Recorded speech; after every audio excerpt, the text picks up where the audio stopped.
Hi folks, I'm Bob Brooks, and today we're going to be testing and reviewing the Masterbilt smoker, the MES135. Looking forward to putting a couple racks of ribs on it today. Let's see where this will take us. I'd walk you all through the directions on putting it together, but I feel confident everybody can read directions and get there on their own. There's nothing that difficult about it. The only thing that I would caution everybody to remind it in use is to ensure that you put the grease tray in and take it out after cooking. Level your machine. Make sure that your cooking area and all that is square to the ground. Now, I picked up a couple McCormick seasonings to try out. I'm not going to use these in the typical way. I'm not following directions on the back. It's a short way of saying that. So let's see how they turn out. We're going to put in two racks and see where it takes us. So as you can see, I've got it all put together. Got my pork ribs going.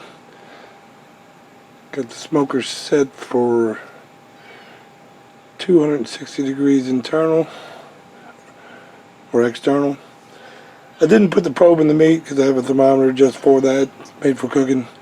I'll slap that in there. It'll come off my grill, or I'll take my internal temperature one from inside the stove and bring it out here, put it on there. Either way, I'm good to go. But I gotta tell you, so far so good. You know, put together real easy. Put it up on a workbench, snap together in about 30 minutes. Now we wait. As you can tell, things rolling in smoke within 20 minutes, and actually, truth be told, it was closer to 10 minutes. But I just want to get a little screenshot here so you can see it in action. So now when you're adding chips, make it sure that you don't go over the lip. Right? I have these coated up, lifted or filled up to about this spot here. Didn't want to go over the top, didn't think it was necessary. I'm going to stick those in, rotate them down. I've checked the tray already from the first load that was in there. It's about a fourth of the way full. So that would suggest to me that you can fill this thing at least one more time while you're cooking, and maybe twice. So you don't have to constantly get inside the unit to ensure. I mean, I would say on a long cook, 2 to 4 hours, that you check it at least once or twice. And again, it'll start smoking within 10 minutes, so you'll be back in the groove in no time at all. Okay, so in terms of prepping for the cook, I took the time to ensure that the legs versus the wheels had a nice balance on, that they were square to the floor, so they were leveled. I used a 4-foot level on the ground that I was working from to ensure that that was level, and then I put a level on the sides and top of this in different angles to ensure that it was level. So when I brought it outside, you'll notice that my patio has a bit of a slant to it. To accommodate for that slant, I had to jack up the front end of that to ensure that we were level when you look at it from this position, right?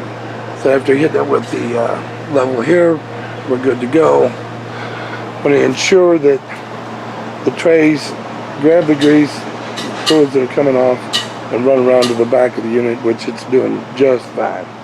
Make sure you install the drip pan in the back of the unit prior to cooking.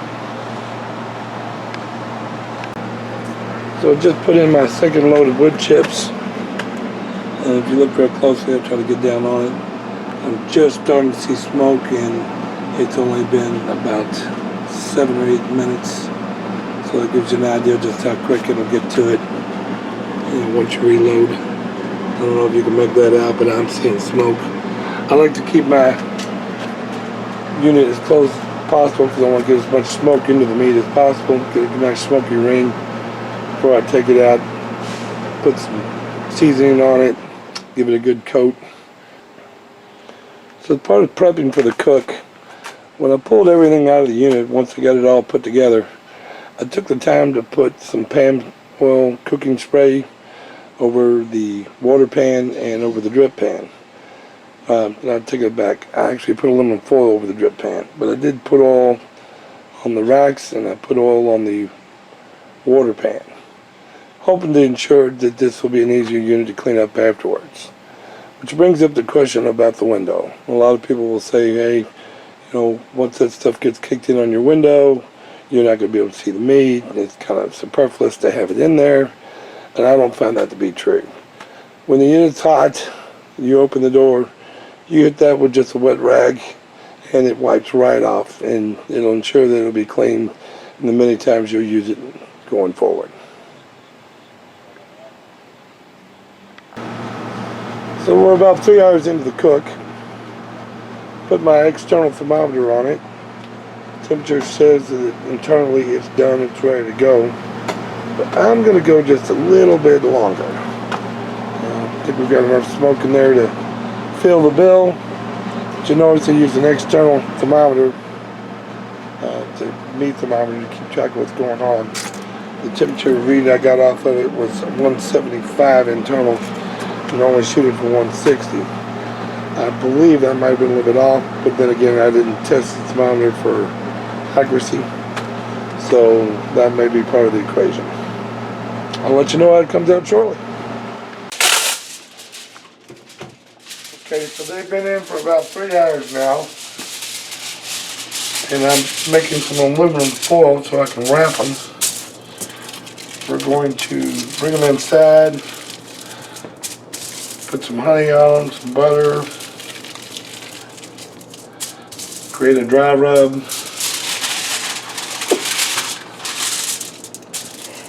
And we're going to stick them in for about 2 more hours. So to set these right, I've got some dry rub marinades that I want to get working on here. Picking up on a technique I got from online. Set out Grill Mates brown sugar with bourbon, because it's Kentucky and that's just what we do. Right? Mom's been complaining about her allergies, so we're going to add some local honey to the equation. Man, that's good. And meat side down. There are those that say you rub it in, sprinkle a little bit around everywhere, get the flavor on. I'm going to try another one as well. McCormick has a Memphis pit. I'm going to give a spin. I think it'll be just fine. I use real butter because that's what I do. We're going to stick these back in and give them another couple hours. By the time we bring these out, they should be just all that in a bag of chips. That's one down.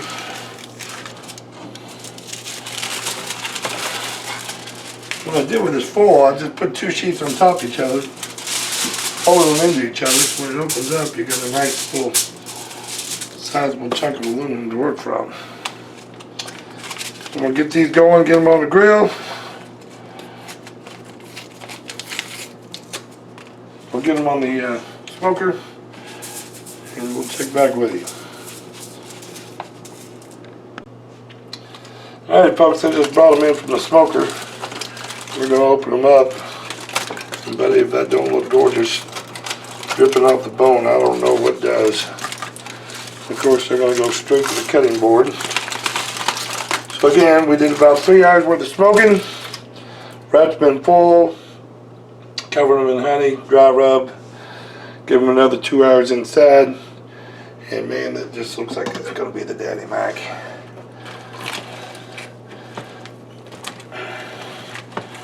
Let's take a look inside. See just how we did.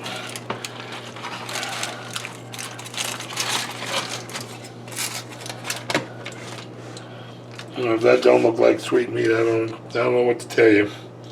Nice little bit of a smoke ring. Came right off. Let's see just how tender they are.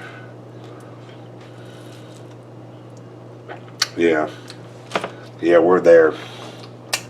Our mesquite tastes awesome. Alright, I'm going to cut these up. We're going to serve up, eat dinner. Then I'm going to break the smoker down and get it cleaned up. Tell you how that went.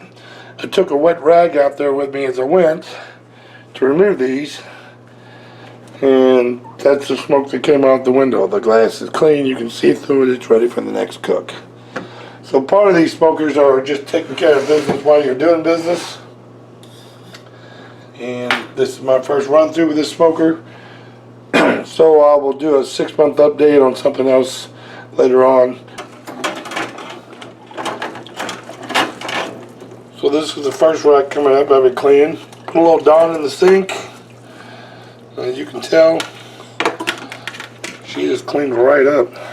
Damn near spotless. Of course that has more to do with my wiping than it does with the grill holding it. So putting a little cooking spray over the top of these before use is ideal if your intent is to keep it looking new all the time.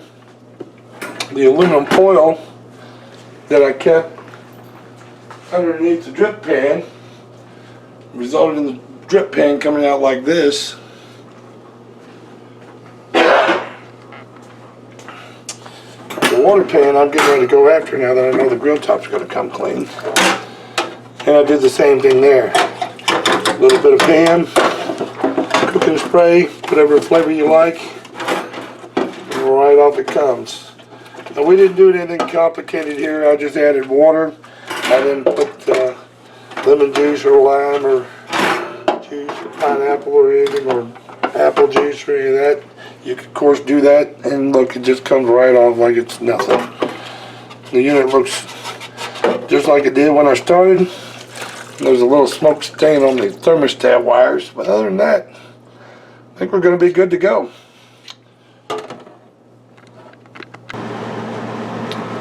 As you can see, putting foil on the bottom tray worked out real well.